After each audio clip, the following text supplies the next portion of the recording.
All right, everyone, listen up. This is a critical security advisory. We're issuing this alert as part of a coordinated disclosure because there's an immediate and, frankly, severe threat inside the SAP ecosystem.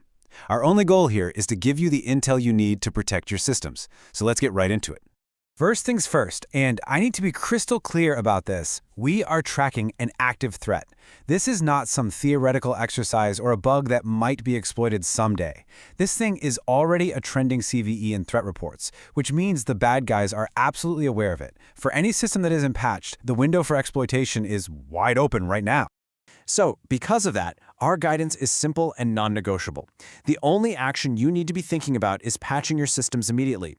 We're going to walk through all the details, of course, but please do not delay remediation. This has to be your #1 priority. Okay, let's break this down. The vulnerability we're talking about is CVE-2026-0491. Now, SAP has given this its highest possible priority level, HotNews. For anyone managing SAP systems, you know that's the big red alarm. It signals a critical danger that needs your immediate attention, and it's specifically targeting the SAP Landscape Transformation component, or SLT. So just how bad is it? Let's put a number on it. This vulnerability scores a 9.1 out of 10 on the CVSS scale. That is firmly in the critical territory. And that rating is all about how easy this is for an attacker to use and the devastating impact it can have. We're talking a full compromise of confidentiality, integrity, and availability. The whole shebang. Okay, for our tech teams out there, this is where it gets really interesting. Let's look at the vector. Attack vector network. That means an attacker can come at you from anywhere on the internet. Attack complexity, low. This isn't some complex multi-stage attack. It's easy to pull off. But here's the real kicker. Scope changed.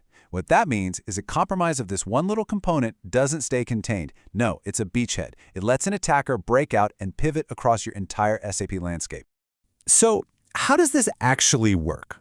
You know, there's a reason security researchers are calling this a backdoor and not just a simple bug. We need to deconstruct how an attacker can use this to get total system compromise. At its heart, this is a classic code injection vulnerability.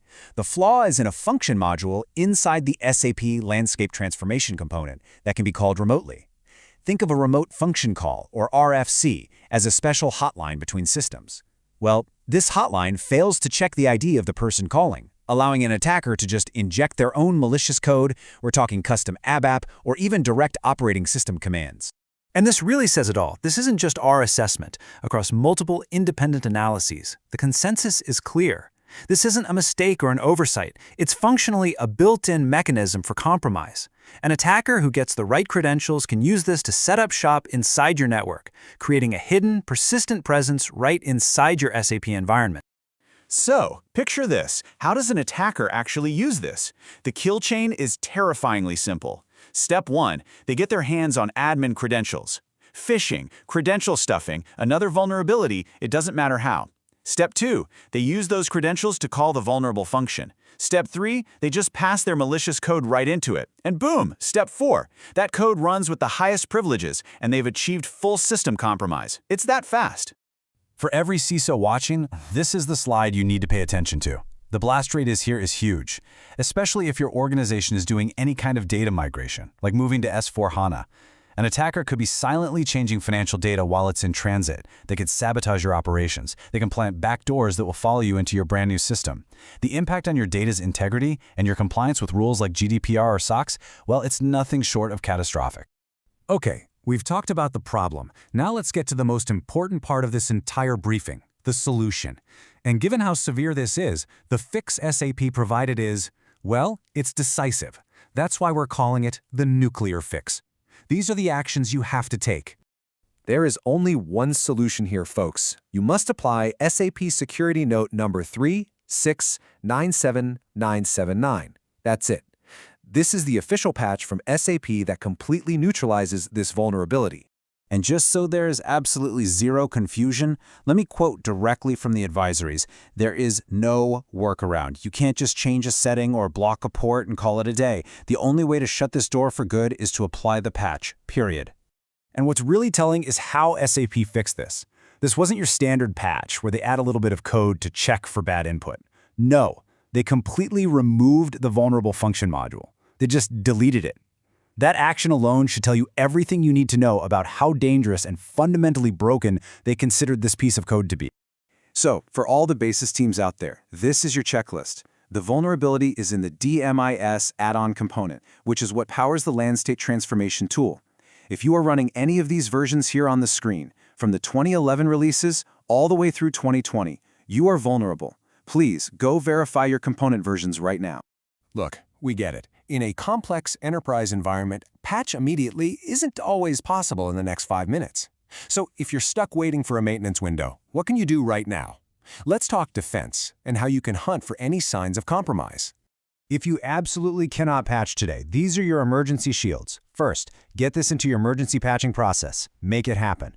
Second, lock down RFC access to the vulnerable function group. Third, use your network rules to segment and isolate your SLT servers. Fourth, do an emergency audit of all your admin accounts. And finally, crank up the monitoring on all administrative RFC calls. Watch them like a hawk. These steps are critical for reducing your attack surface until that patch is deployed. All right, for our security operations teams, it's time to go threat hunting. Here are the specific breadcrumbs you need to look for. Dive into your SAP audit logs, that's transaction SM20 or SM19. Hunt for any weird RFC calls to the CNVF JSTAT AFP function. Look for unexpected call system commands, which is a huge red flag for OS execution. And of course, watch for the classic signs, new admin users being created out of the blue, or changes to critical security settings. Now, once you've applied the patch, you're not quite done. You have to validate your environment. You need to verify the integrity of any data that was recently moved or transformed. You have to go back and review your transformation rules to make sure they haven't been quietly messed with. And finally, you should really do a security checkup on both the source and target systems that were involved.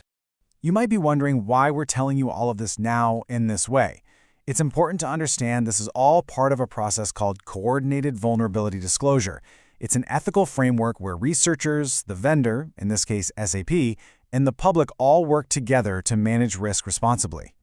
And just look at how fast this all happened. The official record was created on January 12th. The very next day, SAP drops the patch and the security firms publish their research to give everyone context. And within a week, it's already a trending threat. The timeline here is incredibly compressed, which shows why your response has to be just as fast. So we've laid out the threat, the blast radius, and the fix, which really brings us to the final and most crucial question that you need to answer for your organization. The tools that you use to move your most valuable data are always going to be a prime target. So, after everything we've talked about today, can you say with confidence that your data transformation landscape is secure? Take this intelligence, act on it, and make sure that answer is yes.